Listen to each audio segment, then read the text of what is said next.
One summer night, when I was around 5 years old, my sister and I awoke to hear, through our open bedroom window, my parents yelling loudly on the back patio. This was not a common occurrence, and when they did fight, it was not typically anywhere that there was a chance of us hearing. But this sort of thing did happen from time to time, and though the situation was mildly unusual, we shrugged it off, shut the window, and went back to sleep. We promptly forgot about the ordeal. It wasn't until years later we learned the truth about the yelling. As a near adult, I overheard my mother explaining the situation to a family member in another room. I am a little fuzzy on the details, as this all occurred long ago, but this is the gist of it. Apparently, at some point in the night after my sister and I went to bed, my parents received an unusual phone call from someone using an electronic interpreter, the same type of technology a person who is deaf might use to make calls and communicate over the phone. Understandably, my parents were a little surprised because we didn't know anyone who would use this service to contact us. But either way, they accepted the call. I am not sure how the person on the other line introduced themselves, or if they even did at all. But they knew the full names of everyone in my family, which was immediately very creepy and alarming. The conversation began to escalate as the person on the other end of the phone very specifically explained what our house looked like and told my parents they were hiding somewhere in our backyard, which was large, dark, and full of all kinds of plants and trees that made it hard to clearly see. There were too many places to look, and at this point, the tormentor made it clear that they had intentions of entering our home and dismembering my sister and I. At this point, understandably, they were beginning to become frantic.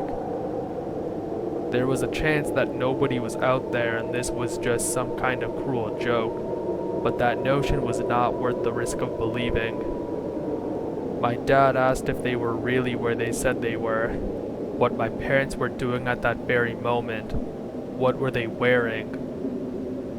And just like that, this infection of a human on the other end of the line explained exactly what my father was doing, exactly what they were wearing, where certain things on our patio were placed, the expression of my mom's face, every detail. My dad, a rough guy with a heart of gold, charged into the night ready to kill any person he encountered. Neither of my parents had cell phones, so my mom took the phone, which had finally been put down by my dad, and called the cops. As brave as my dad was for venturing into the dark that night, he found nothing, and when the cops showed up soon after, they found nothing too. The police were not able to trace the call because of the electronic interpreter, which they said was a common device used by people trying to anonymously harass others over the phone. Nothing ever came of this incident, and as I said, I was not told about it until at least a decade after it happened. Was this the work of a former friend/enemy trying to play some kind of cruel joke? Was there an actual murderer in my backyard? We will never know.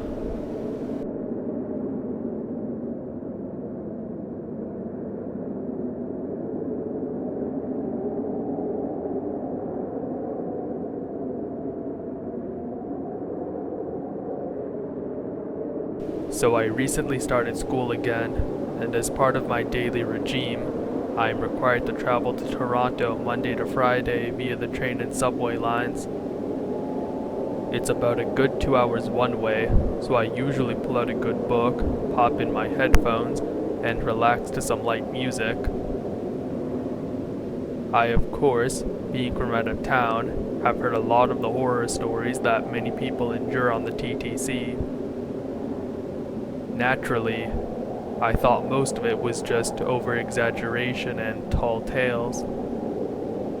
Well, I was very quickly proven dead wrong. Rewind to a week ago. I had just finished a very long, grueling day of school, and I wanted nothing more than to just relax and get home ASAP. I took my usual bus route to the subway station and sat down on one of the seats directly next to an exit door. Now, a little context. I am facing forward, looking at one seat ahead of me across the aisle of the subway car.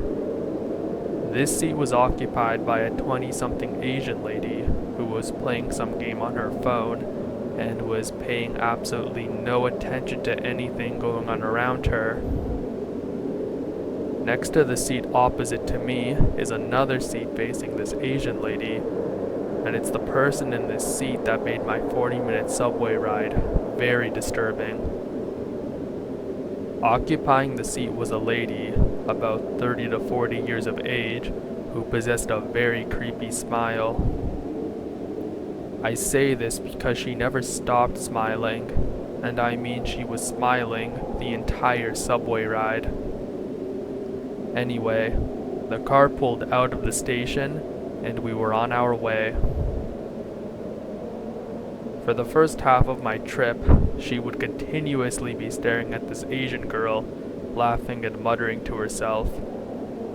She would also take her phone out of her purse and start taking pictures of this girl and whatever was on her phone. How she didn't see this, I have no clue. About halfway up the tracks, the Asian lady left the car, and this is where the attention was directed to me. She turned full front to me and just smiled at me with a huge, toothy grin. I knew deep down if I made eye contact, I was going to be in for a bad time. So I just stared at a poster on the roof of the train for what felt like hours. Eventually, she got the hint that I was avoiding her gaze like the plague, and went to plan B. She opened her purse and removed a tube of toothpaste and proceeded to ingest roughly half the tube. I damn near threw up then and there, but somehow held it together, even though she was still staring and laughing at me covered in toothpaste. My stop came, and I bolted from that car as fast as I could. I got to the escalator and hazarded a glance back, and guess who I see fast walking after me, arms at her side, still smiling. I was understandably pants-shittingly terrified by this point. I ran out of that station right to the bus just as it was pulling out of the station. I took one final look back, and there she was, standing on the platform, head cocked to the side, laughing and waving bye.